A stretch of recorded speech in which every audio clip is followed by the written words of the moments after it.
2026ခုနှစ်ဇွန်လတလစာအတွက်တနင်္ဂနွေသားသမီးတွေအားလုံးအတွက်ရွှေတဲတော်ရတရားကိုညွှန်ကြားပြဆိုပေးမှာဖြစ်ပါတယ်။စီးပွားရေးနဲ့ပတ်သက်တဲ့ကိစ္စစီးပွားတက်ချင်ရောက်ပြီ။ရည်ရွယ်ထားတဲ့လုပ်တွေရဲတင်းတင်းလုပ်ပါ။ကန်စာတာကိုယ်တဖန်ပြန်ပြီးတော့မျက်နှာသာပေးတဲ့အချိန်ကိုရောက်လို့နေပါလေဗျ။ငွေကြေးနဲ့ပတ်သက်တဲ့ကိစ္စတိကနန်းကိုအကြောင်းပြုပြီးတော့ဝင်လာပါလိမ့်မယ်။100တို့1000တို့1000တို့3သိန်းတို့300တို့31000တို့31000တို့ဝင်လာတတ်တဲ့အချိန်ဖြစ်ပါတယ်။ကျမကြီးနဲ့ပတ်သက်တဲ့ကိစ္စလက်တစ်ဖက်ထုံတာကျင်တာကြိုက်တာခဲတာတွေဖြစ်တဲ့အကျိုးအားနေတဲ့ယောဂလေးတွေခံစားရတတ်တယ်။မြင်မြန်စံသက်သာပျောက်ကင်းကျင်တယ်ဆိုရင်တော့အာအီဥအေအောအောင်တို့အေးတို့ဤတို့ပါတဲ့ဆရာဝန်နဲ့ကုသပါတမားတော်နဲ့ပြတာပါဗျ။ရွှေတဲတော်ရတဲ့တစ်ခုကိုညွန်ကြားပြဆူရမယ်ဆိုရင်တော့ပန်းအနီရောင်9ပွင့်မွှေးတိုင်9တိုင်မြတ်စွာဘုရားကိုကလူပူဇော်ထူထမ်းပါဒါဆိုရင်တော့ခံစားနေရတဲ့ယောဂတွေဝေဒနာတွေဟာတိတ်ကြရဲ့ပေါ်ရှင်တင်တဲ့ကဲ့သို့အမြန်စင်ကင်းစင်ပပြအောင်မြင်မှာပဲဖြစ်ပါတယ်။စာမွေးကိစ္စအင်တာဗျူးကိစ္စတူရင်ကိုတင်ပြောဆိုရှင်းရလင်းရတဲ့ကိစ္စအချင်းချက်ကိစ္စအမှုခင်းကိစ္စတွေနဲ့ရင်ဆိုင်ဖြစ်ရှင်းနေရတယ်ဆိုရင်တော့အပြာရောင်ပါသောဝတ်စားတွေကိုဝတ်ပါတံမယာရီတစ်ခွက်ကိုတောက်ပြီးတော့သွားပါဗျ။ဒါဆိုရင်တော့ကိုယ့်ဘက်ကနေအောင်နိုင်မှုကိုရရှိမှာပဲဖြစ်ပါတယ်ဒီလိုကာလမျိုးမှာမိမိတို့ရဲ့ရောင်းကုန်ပစ္စည်းတွေအမြန်ဆုံးရောင်းထွက်ချင်တယ်ဆိုရင်တော့ဇော်စိမ့်ညွန့်လေး၃ညွန့်နဲ့ထိပြီးတို့ပြီးခောက်ပြီးဆူတောင်းမှာဗျဒါဆိုရင်တော့ကိုရောင်းချင်တဲ့ပစ္စည်းတွေကတိတိတတ်တာလင်းလင်းမြန်မြန်နဲ့အမြန်ဆုံးရောင်းထွက်သွားတာကိုမျက်ဝါးထင်ထင်တွေ့မြင်ရမှာပဲဖြစ်ပါတယ်ဗျဒီလိုကာလမျိုးမှာဂါထာတစ်ခုကိုရွတ်ပွားခြင်းတဲ့သူတွေကတော့မနေ့အရာထားနေအိမ်ပေါ်မှာခြေစုံရက်လမ်းမဘက်ကိုမျက်နှာမူပြီးတော့တတဒီဝမနုဿန်နဲ့အောင်ပြီဆိုပြီးတော့တက်စစ်ရွတ်ပါတလားတိတိဒိဋ္ဌံဝင်ပြီးရွတ်ပါဗျဘုရားဘာသာကိုးကွယ်တဲ့သူတွေတော့ဒိဋ္ဌံပြီးတစ်မျိုးကိုညွှန်ကြားပြဆိုရမယ်ဆိုရင်တော့တမန်တန်ဗုဒ္ဓအောင်ပြီဆိုပြီးတော့တနေ့ကိုပတိနှစ်ပတ်တလားတိတိဒိဋ္ဌံဝင်ပြီးစိတ်ကမှာဖြစ်ပါတယ်ဒါဆိုရင်တော့ကန်စာတာညံ့ခတ်တည်ပြပြောက်ပြီးကောင်းကျိုးချမ်းသာတွေရောက်ရှိမှာပဲဖြစ်ပါတယ်ကျွန်တော်ကတော့ထိုက်အောင်လင်းပါဗျမိတ်ဆွေတို့နေတဲ့ဒီဗီဒီယိုဖိုင်လေးကိုဘယ်မျိုးဘယ်တိုင်းဘယ်ရက်ွက်ဘယ်ပြည်နဲ့ဘယ်နိုင်ငံကနေကြည့်ရှုအားပေးနေရဲဆိုတာကိုလည်း comment box မှာရေးပေးခဲ့ပါအောင်ဗျမေတ္တာပို့ဆုတောင်းပေးခြင်းလို့ပါဤနေ့ဤရဲ့ဤချိန်ကနေစပြီးတော့လူချင်းမင်းတို့အားလုံးကြွေးကြည်တိုက်ဆောက်ဝါဝစာများများလှူပြီးတော့ပေါ်သုံးနိုင်ပါစေဗျာជីវတိုးတဲ့အောင်မြင်ချမ်းသာပါစေစီးပွားသုံးဆတိုးပါစေအသက်ရှူတိုင်းငွေဝင်ကျန်းပါစေဗျာ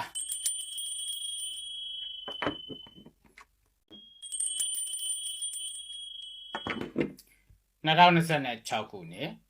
ဇွန်လတလစာအတွက်တလင်းလာသားသမီးများအားလုံးအတွက်ရွှေတဲတော်ရတရားကိုညွှန်ကြားပြဆိုပေးမှာဖြစ်ပါ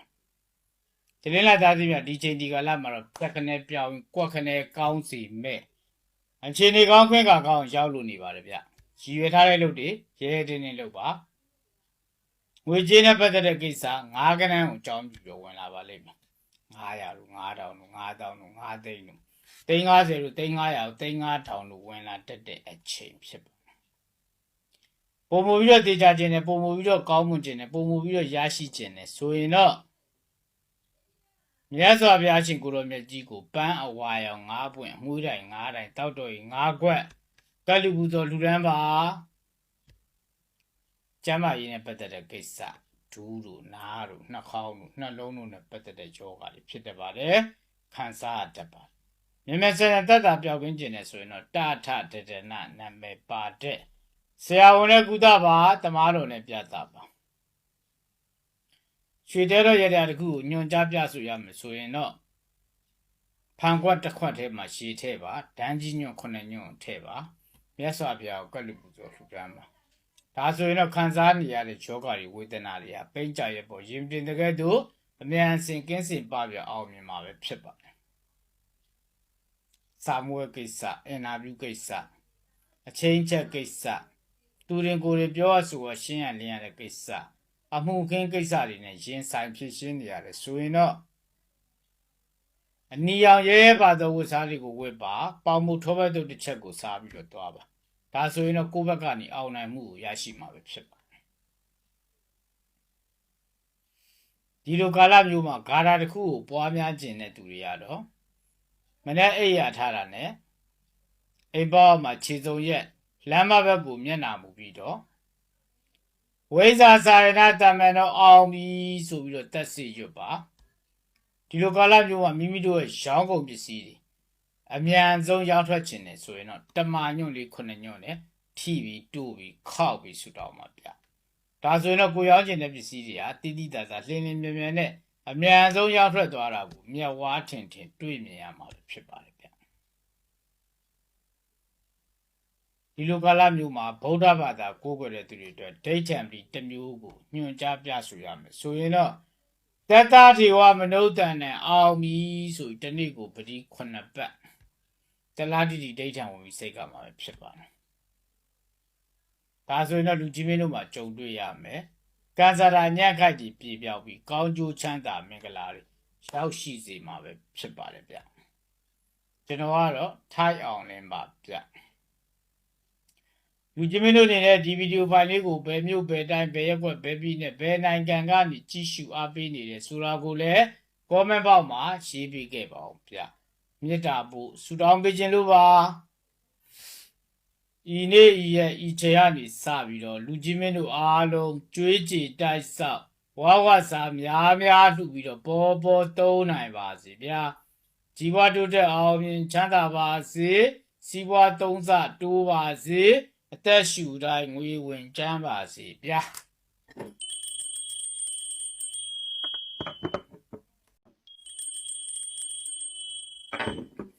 2026ခုနှစ်ဇွန်လတလစာအတွက်အင်္ဂါသားသမီးတွေအားလုံးအတွက်ရွှေတဲတော်ရရကိုညွှန်ကြားပြဆိုပေးမှာဖြစ်ပါတယ်။အင်္ဂါသားသမီးတွေဟာစီးပွားရေးနဲ့ပတ်သက်တဲ့ကိစ္စစီးပွားထောက်တက်မဲ့ခြင်းကိုရောက်လို့နေပါတယ်ဗျာ။ရည်ရွယ်ထားတဲ့လူတွေအင်တိုင်းအားတိုင်းလို့ပါမိသူတဦးတယောက်နဲ့မှတိုင်နေစရာမလိုညှိနှိုင်းနေစရာမလိုငွေကြေးနဲ့ပတ်သက်တဲ့ကိစ္စတစ်ကနန်းအောင်ကြောင်းပြီးတော့ဝင်လာပါလိမ့်မယ်100လို့1000လို့1000လို့300လို့31000လို့3000လို့ဝင်လာတတ်တဲ့အချိန်ဖြစ်ပုံမူပြီးတော့တေချာခြင်းနဲ့ပုံမူပြီးတော့အောင်မြင်ခြင်းနဲ့ပုံမူပြီးတော့ရရှိခြင်းနဲ့ဆိုရင်တော့မြတ်စွာဘုရားရှင်ကိုလိုမြတ်ကြီးကိုအုံသီးပါတော့မုတ်တခုအမွှေးတိုင်းတတိုင်းဖျောင်းတဲ့တတိုင်းကက်လူပူသောလူတန်းပါကျမ်းမာရေးနဲ့ပတ်သက်တဲ့ကိစ္စအာယုံကြောနဲ့ပတ်သက်ဆက်နေတဲ့ယောဂလေးဖြစ်တတ်ပါတယ်ခံစားရတတ်ပါမြတ်စွာဘုရားသက်သာပြောက်ကင်းခြင်းနဲ့ဆိုရင်တော့အာအီဥအေအောအောင်တို့အေးတို့ဤတို့ပါတဲ့ဆရာဝန်နဲ့ကုသပါတမားတော်နဲ့ပြတ်တာပါခြေတဲတော်ရရတခုကိုညွှန်ကြားပြဆိုရမယ်ဆိုရင်တော့ကိုအိမ်နီးနားပတ်ဝန်းကျင်မှာရှိတဲ့ကလေးသူငယ်တွေကိုချောကလက်လေးဒါနာပြီးပြုမွေးလှူဒန်းပါဒါဆိုရင်တော့ခံစားနေရတဲ့ယောဂတွေဝေဒနာတွေဟာဗိဒ္ဓရဲ့ဘောဂျီမနီတကယ်လို့အမြန်အစင်ကင်းစင်ပါပြအောင်မှာပဲဖြစ်ပါတယ်စာမွေးကိစ္စအင်တာဗျူးကိစ္စအချင်းချက်ကိစ္စအမှုခင်းကိစ္စသူတွေကိုယ်တင်ပြောရဆိုရှင်းရလျက်တဲ့ကိစ္စတွေနဲ့ရင်ဆိုင်ဖြစ်ရှင်းနေရတယ်ဆိုရင်တော့ဝါရောင်ပါသောဝတ်စားလေးကိုဝတ်ပါကော်ဖီတစ်ခွက်ကိုတောက်ပြီးတော့သွားပါကိတ်မှုတစ်ချက်ကိုစားပြီးတော့သွားပါဗျဒါဆိုရင်တော့မိမိဘက်ကနေအောင်နိုင်မှုကိုရရှိမှာဖြစ်ပါတယ်ဒီလိုကာလမျိုးမှာမိမိတို့ရဲ့ရောင်းကုန်ပစ္စည်းအမြန်ဆုံးရောက်ထွက်ခြင်းနဲ့ဆိုရင်တော့ခရီးညွန့်လေး2ညွန့်နဲ့ထိပြီးတူပြီးခောက်ပြီးဆူတော့မှာဗျ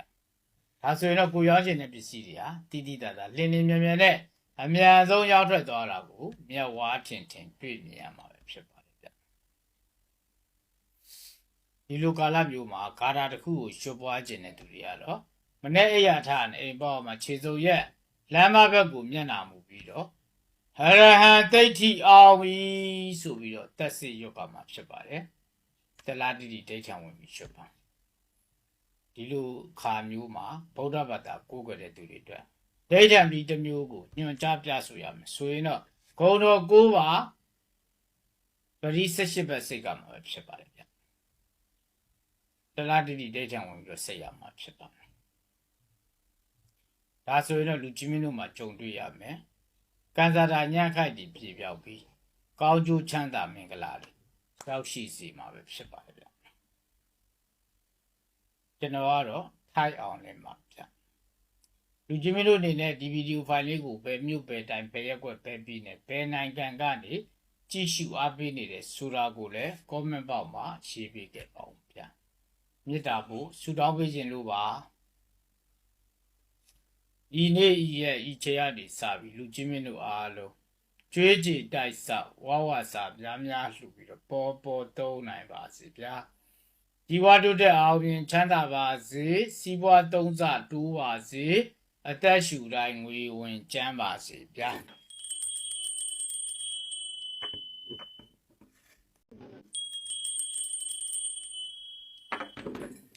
2026ခုနှစ်ဇွန်လတလစာအတွက်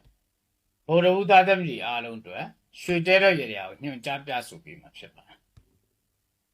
စီးပွားရေးနဲ့ပတ်သက်တဲ့ကိစ္စအလုံးနှမျိုးလောက်ရခြင်းဝင်ငွေနှမျိုးရခြင်းတွေကြုံရတဲ့ကာလဖြစ်ပါဆရာသမားလူပုဂ္ဂိုလ်တပည့်အောက်လက်ငယ်သားလူပုဂ္ဂိုလ်နဲ့တိုင်းဝန်လုပ်ရတဲ့လုပ်ငန်းမျိုးတွေ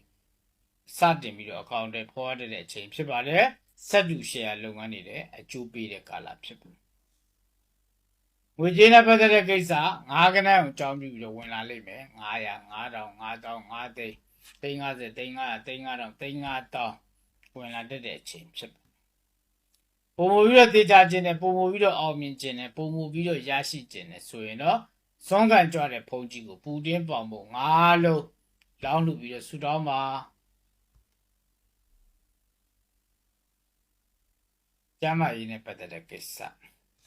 ဒူးလို့နားလို့နှာခေါင်းလို့နှလုံးလို့နဲ့ပတ်သက်တဲ့ယောဂတွေဖြစ်တတ်ပါလေခံစားတတ်ပါနေရစတဲ့တတ်ပြောက်ကင်းခြင်းနဲ့ဆိုရင်တော့တာထတတနာနာမည်ပါတဲ့ဆရာဝန်နဲ့ကုသပါတမားတော်နဲ့ပြတာပါဗျရွှေတဲတော်ရတဲ့တခုညွန်ကြားပြဆိုရမယ်ဆိုရင်တော့နွားတို့9ခွက်အမွှေးတိုင်9တိုင်မြတ်စွာဘုရားကိုကက်လူပူဇော်လူတန်းပါဒါဆိုရင်တော့ခံစားနေရတဲ့ယောဂတွေဝေဒနာတွေဟာပိဋကရဲ့ပေါ်ရှေးတင်တဲ့ကဲ့သို့အမြန်အစင်ကင်းစစ်ပပြောင်းအောင်မြင်မှာပဲဖြစ်ပါတယ်စာမွေးကိစ္စအင်တာဗျူးကိစ္စသူတင်ကိုယ်တင်ပြောရဆိုရှင်းရလင်းရတဲ့ကိစ္စအမှုခင်းကိစ္စစာချုပ်စာတမ်းမှာလက်မှတ်ရေးထိုးရမယ့်ကိစ္စတွေနဲ့ရင်ဆိုင်ဖြစ်ရှင်းနေရတယ်ဆိုရင်တော့အဖြူရောင်စင်းလေးတွေအကွက်ကလေးတွေအပွင့်လေးတွေပါတဲ့ဝတ်စားတွေကိုဝတ်ပါပေါမုတ်ထောပတ်တုပ်ကိုစားပြီးတော့တွားပါဗျဒါဆိုရင်တော့ကိုယ့်ဘက်ကနေအောင်နိုင်မှုကိုရရှိမှာပဲဖြစ်ပါတယ်ဒီလိုကာလမျိုးမှာမိမိတို့ရဲ့ရောင်းကုန်ပစ္စည်းတွေအမြန်ဆုံးရောက်ထွက်ခြင်းနဲ့ဆိုရင်တော့ဗန်းကြီးညွန့်9ညွန့်နဲ့ထိပြီးတူပြီးခောက်ပြီးဆူတောင်းပါဗျဒါဆိုရင်တော့ကိုရောက်ခြင်းတဲ့ပစ္စည်းတွေဟာတိတိတတ်တာလင်းလင်းမြန်မြန်နဲ့အများဆုံးရောက်ထွက်သွားတာကိုမျက်ဝါးထင်ထင်တွေ့မြင်ရမှာပဲဖြစ်ပါတယ်ဗျဒီလိုကာလမျိုးမှာဂါရာတစ်ခုကိုရှုပ်ပွားခြင်းတဲ့သူတွေကတော့မနေ့ရထနဲ့အိမ်ပေါ်မှာခြေစုံရက်လမ်းမဘက်ကိုမျက်နှာမူပြီးတော့ဝိဇာဆိုင်နာတမန်တော်အောင်ဝီဆိုပြီးတော့တက်စေရွတ်ပါတလားတိတိတဲချံဝင်ရွတ်ပါဗျဗုဒ္ဓဘာသာကိုးကွယ်တဲ့သူတွေအတွက်ဒိဋ္ဌံပလိတစ်မျိုးကိုညွှန်ကြားပြဆိုရမယ်ဆိုရင်နော်ဘဂဝါအောင်ပြီဆိုတနေ့ဥပဒီ9ဘတ်တလားတိတိဒိဋ္ဌံဝင်ပြီးစိတ်ကမှာဖြစ်ပါတယ်ဒါဆိုရင်တော့လူကြီးမင်းတို့မှာကြုံတွေ့ရမယ်ကံစားတာညံ့ခိုက်ပြီးပြေပြောက်ပြီးကောင်းကျိုးချမ်းသာမင်္ဂလာတွေရောက်ရှိစေမှာပဲဖြစ်ပါတယ်ဗျကျွန်တော်ကတော့ထိုက်အောင်နေမှာဗျမိတ်ဆွေတို့အနေနဲ့ဒီဗီဒီယိုဖိုင်လေးကိုဘယ်မျိုးဘယ်တိုင်းဘယ်ရက်ွက်ဘယ်ပြည်နဲ့ဘယ်နိုင်ငံကနေကြည့်ရှုအားပေးနေတယ်ဆိုတာကိုလည်း comment box မှာရေးပေးခဲ့ပါဦးဗျမေတ္တာဖို့ဆုတောင်းပေးခြင်းလို့ပါဤနေ့ဤရဲ့ဤချိန်ကနေစပြီးတော့လူကြီးမင်းတို့အားလုံးကျွေးကြည်တိုက်ဆောက်ဝဝစာများများလှူပြီးတော့ပေါ်သုံးနိုင်ပါစေဗျာ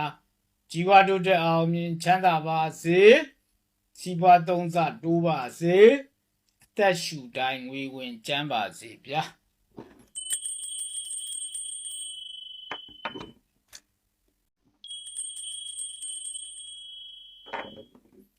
2026ခုနှစ်ဇွန်လတလစာအတွက်ဂျာတာပရိသတ်သမီးအားလုံးအတွက်ရွှေတဲတော်ရတဲ့ကိုညွှန်ကြားပြဆိုပေးမှာဖြစ်ပါစီးပွားရေးနဲ့ပတ်သက်တဲ့ကိစ္စလုပ်မယ်လို့ရည်ရွယ်ထားတဲ့လူတွေရဲတာလုပ်ပြီးတော့အင်တိုင်အားလိုက်တာလုပ်ပြီးတော့တ ကန်စာသားမျက်နှာသာပြန်ပေးတဲ့အချိန်ကိုရောက်ပြီးစီးပွားထောင်တက်မဲ့အချိန်ကိုရောက်ပြီငွေကြေးနဲ့ပတ်သက်တဲ့ကိစ္စ100 1000 1000 3000သိန်း100 သိန်း1000 သိန်း1000ဝင်လာတဲ့အချိန်ဖြစ်တယ်ပုံမပြီးတော့တေချာခြင်းနဲ့ပုံမပြီးတော့အောင်မြင်ခြင်းနဲ့ပုံမပြီးတော့ရရှိခြင်းနဲ့ဆိုရင်တော့အုံညွန့်17ညွန့်အမွှေးတိုင်း17တိုင်းမြတ်စွာဘုရားကိုကတ်လူပူဇော်လူတန်းပါဒါဆိုရင်တော့ကိုယ့်ရဲ့အောင်နိုင်မှုတွေကိုရရှိမှာပဲဖြစ်ပါတယ်ကျမ်းမာရေးနဲ့ပတ်သက်တဲ့ကိစ္စရခင်ကဖြစ်ခဲ့ဘူးတော့အနာဟောင်းယောဂဟောင်းနေပြန်လည်ပေါ်တတ်ပါတယ်စီးနဲ့ကြောက်ကယောဂလေးခံစားတတ်ပါတယ်မြတ်စွာဘုရားတတ်တာပြောက်ကင်းခြင်းနဲ့ဆိုရင်တော့ကခကကငါနာမည်ပါတဲ့ဆရာဝန်နဲ့ကုသပါတမားတော်နဲ့ပြသပါရွှေတဲရရတခုညွန်ကြားပြဆိုရမယ်ဆိုရင်တော့ခရီးညွန်လေးက2ညွန်ဖန်ခွက်ထဲကိုထည့်အမွှေးတိုင်းလေးက2တိုင်းတောက်တော်ကြီးလေးက2ခွက်ရဲစွာဘုရားကိုကတ်လူပူဇော်လူတန်းပါဒါဆိုရင်တော့လူကြီးမင်းတို့ကခံစားနေရတဲ့ယောဂတွေဝေဒနာတွေဟာပိဋကရဲ့ပေါ်ရင်တင်တဲ့ကဲ့သို့မြန်စင်ကင်းစင်ပပြအောင်မြင်မှာပဲဖြစ်ပါတယ်စာမွေးကိစ္စအင်တာဗျူးကိစ္စအချိန်ချက်ကိစ္စအမှုခင်းကိစ္စသူရင်ကိုယ်တင်ပြောဆိုရှင်းရလင်းရတဲ့ကိစ္စဒါတွေနဲ့ရင်ဆိုင်ဖြစ်ရှင်းနေရတယ်ဆိုရင်တော့အနက်ရောက်ပါသောဝိစာလေးကိုဝှက်ပါနွားလို့တစ်ခွက်ကိုတောက်ပြီးတော့သွားပါဒါဆိုရင်တော့ကိုယ့်ဘက်ကနေအောင်နိုင်မှုကိုရရှိမှာပဲဖြစ်ပါတယ်ဒီလိုကာလမျိုးမှာမိမိတို့ရဲ့ရောင်းကုန်ပစ္စည်းအမြန်ဆုံးရောင်းထွက်ခြင်းနဲ့ဆိုရင်တော့ဇီးညွန့်လေး3ခက်နဲ့ထိပြီးတို့ပြီးခောက်ပြီးဆွတောင်းပါဗျာဒါဆိုရင်တော့ကိုရောင်းခြင်းတဲ့ပစ္စည်းတွေဟာတိတိတတ်တာလင်းလင်းမြန်မြန်နဲ့အမြန်ဆုံးရောင်းထွက်သွားတာကိုမျက်ဝါးထင်ထင်တွေ့မြင်ရမှာပဲဖြစ်ပါတယ်ဗျာ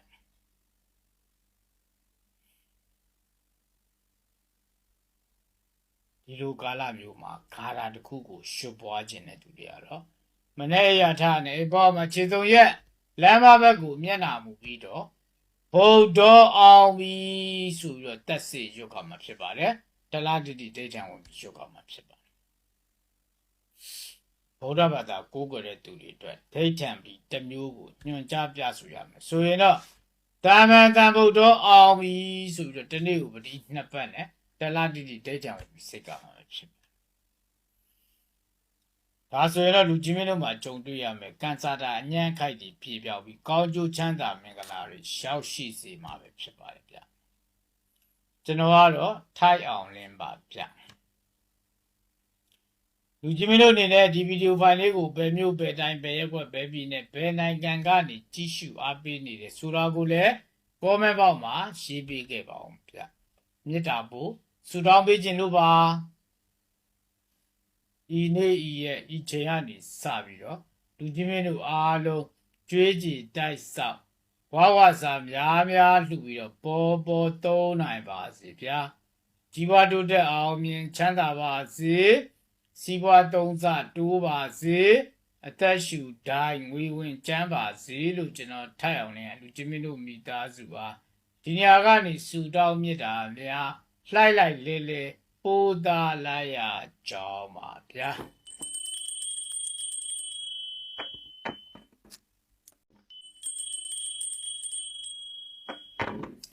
2026ခုနှစ်ဇွန်လတလစာအတွက်တောက်ကြသားသမီးအားလုံးအတွက်ရွှေကျဲတော့ရတဲ့အောင်ညွှန်ကြားပြဆိုပေးမှာဖြစ်ပါတောက်ကြသားသမီးတွေကစီးပွားရေးနဲ့ပတ်သက်တဲ့ကိစ္စငွေကြေးကြီးမားမားမြုပ်နှံတဲ့ကိစ္စအစုရှယ်ယာဝင်တဲ့ကိစ္စတွေမလုပ်သင့်သေးပါဘူးဗျဒီချိန်ဒီကာလမှာငြိမ်ငြိမ်လေးပဲထိုင်နေတာအကောင်းဆုံးပဲဖြစ်ပါတယ်ဗျငွေကြေးနဲ့ပတ်သက်တဲ့ကိစ္စ3ခနဲ့အောင်ကြောင်းပြူတော့ဝင်လာပါလိမ့်မယ်300လို့3000လို့3000လို့30လို့300လို့3000လို့ဝင်လာတဲ့ကာလဖြစ်ပါတယ်မြဲဆန်းဆန်းရရှိခြင်းနဲ့တေချာပေါက်ရရှိခြင်းနဲ့ဆိုရင်တော့မြတ်စွာဘုရားရှင်ကိုတော်မြတ်ကြီးကိုစီချက်ခောက်ဆွဲ3ဘက်ကအမွှေးတိုင်း3တိုင်းကတ်လူဆိုလူတန်းပါကျမ်းမာရေးနဲ့ပတ်သက်တဲ့ကိစ္စနှလုံးစီဖုံးတဲ့ယောဂလေးဖြစ်တတ်ပါတယ်ခံစားတတ်တယ်မောမယ်ပန်းမယ်မူးမယ်မြဲစတဲ့သက်သာပြောက်ကင်းခြင်းနဲ့ဆိုရင်တော့စနေသားသမီးစနေနာမည်ပါတဲ့ဆရာဝန်နဲ့ကုသပါရွှေတဲရရတခုကိုညွှန်ကြားပြဆိုရမယ်ဆိုရင်တော့ဖန်ခွက်တစ်ခွက်ထဲမှာနှင်းစီပန်အနီအောင်9ပွင့်ထက်ဒီဘက်ပြည်မှာမှုတဲ့9တိုင်စိုက်မြတ်စွာဘုရားကိုကတ်လူပူဆိုလူတန်းပါဒါဆိုရင်တော့ခံစားနေရတဲ့ယောဂတွေဝေဒနာတွေကပိန်းကြရဲ့ပေါ့ရင်တင်တကယ်သူအများအစင်ကင်းစင်ပပြအောင်မြင်မှာပဲဖြစ်ပါတယ် စာမွေးကိစ္စအင်တာဗျူးကိစ္စအချင်းချက်ကိစ္စသူရင်ကိုယ်ရင်ပြောရဆိုတာရှင်းရလင်းရတဲ့ကိစ္စအမှုခင်းကိစ္စတွေနဲ့ရှင်းဆိုင်ဖြည့်ရှင်းနေရတယ်ဆိုရင်တော့အပြာနုရောင်ပါသောဝတ်စားတွေကိုဝတ်ပါကော်ဖီတစ်ခွက်ကိုတောက်ပါကိတ်မို့တစ်ချက်ကိုစားပြီးတော့သွားပါဗျဒါဆိုရင်တော့မိမိဘက်ကနေအောင်နိုင်မှုကိုရရှိမှာပဲဖြစ်ပါတယ်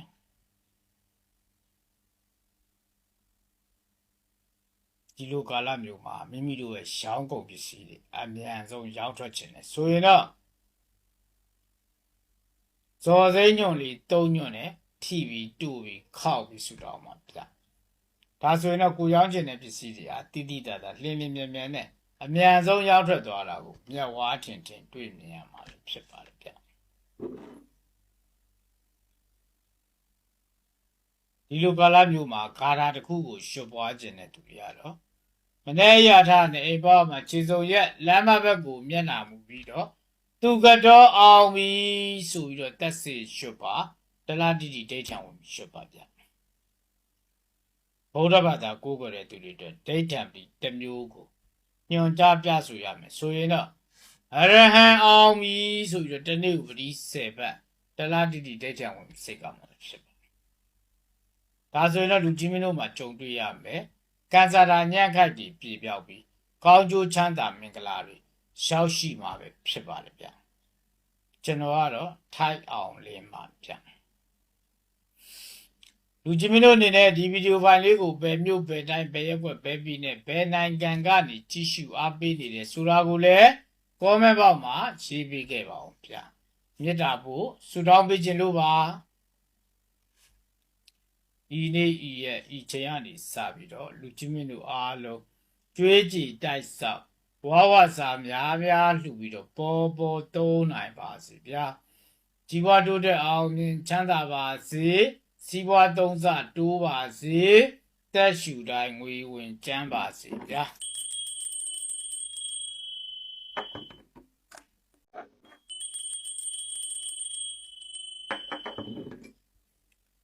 2026ခုနှစ်ဇွန်လတလစာအတွက်စနေသားသမီးအားလုံးအတွက်ရွှေတဲတော်ရရကိုညွှန်ကြားပြဆိုပေးမှာဖြစ်ပါတယ်စီးပွားရေးနဲ့ပတ်သက်တဲ့ကိစ္စငြင်းလေးပဲနေတာအကောင်းဆုံးပဲဖြစ်ပါတယ်ဒီချိန်ဒီကာလမှာလှုပ်လေမြုပ်လေဆိုတဲ့ကိန်းကနန်းမျိုးရှောက်လို့နေပါတယ်ဗျငွေကြေးနဲ့ပတ်သက်တဲ့ကိစ္စခုနှစ်ကနန်းအောင်ကြောင်းပြပြီးတော့ဝင်လာဖို့ရှိပါတယ်900လို့9000လို့9000လို့390 300 39000ဒါမျိုးတွေဝင်လာတဲ့ကာလဖြစ်ပါတယ်ဒီကြပေါက်ရရှိခြင်းနဲ့ဆိုရင်တော့မြဲစွာဘုရားရှင်ကိုရောမြတ်ကြီးကိုနွားနို့ခုနှစ်ခွက်အမွှေးတိုင်ခုနှစ်တိုင်ကလူပူဇော်လူတန်းပါကျမ်းမာရေးနဲ့ပတ်သက်တဲ့ကိစ္စရခင်ကဖြစ်ခဲ့ဘူးတော့အနာဟောင်းယောဂဟောင်းတွေတကြော့ပြန်လာတဲ့ကာလဖြစ်ပါတယ်။ဒါပေမဲ့စံတက်တာပြောင်းကင်းခြင်းနဲ့ဆိုရင်တော့မြတ်စွာဘုရားရှင်ကိုရောမြတ်ကြီးကိုကိတ်မုတ်2ချက်ကော်ဖီ2ခွက်အမွှေးတိုင်2တိုင်ကလူပူဇော်လူတန်းပါကခကကငါနာမည်ပါတဲ့ဆရာဝန်နဲ့ကုသပါတမားတော်နဲ့ပြတ်တာပါအဲဆိုရင်တော့ခံစားနေရတဲ့ယောဂတွေဝေဒနာတွေဟာပိဋကရဲ့ပေါ်ရင်တင်တကယ်သူအမြန်အစင်ကင်းစင်ပပြောက်အောင်မြင်မှာပဲဖြစ်ပါတယ်စာမွေးကိစ္စအင်တာဗျူးကိစ္စသူရင်ကိုယ်ရင်ပြောရဆိုတာရှင်းရလင်းရတဲ့ကိစ္စအချိန်ချက်ကိစ္စအမှုကင်းကိစ္စတွေနဲ့ရင်ဆိုင်ဖြည့်ရှင်းနေရတယ်ဆိုရင်တော့မြတ်စွာဘုရားရှင်ကိုရောမြတ်ကြီးကိုဝါးညွန့်ရှစ်ညွန့်အမွှေးတိုင်ရှစ်တိုင်ကလူပူဇော်လူတန်းပါအဖြူရောင်ပါသောဝတ်စားတွေဝတ်ပါရှောက်တီးတဲ့စိတ်ကိုစားပြီးတော့သွားပါဗျာဒါဆိုရင်တော့ကိုယ့်ဘက်ကနေအောင်နိုင်မှုကိုရရှိမှာပဲဖြစ်ပါဒီလိုကာလမျိုးမှာမိမိတို့ရဲ့ရောင်းကုန်ပစ္စည်းတွေအမြန်ဆုံးရောက်ထွက်ခြင်းနဲ့ဆိုရင်တော့ပေါပန်းပြူညွန့်9ညွန့်နဲ့ထိပြီးတူပြီးခောက်ပြီးဆူတောင်းပါဗျာ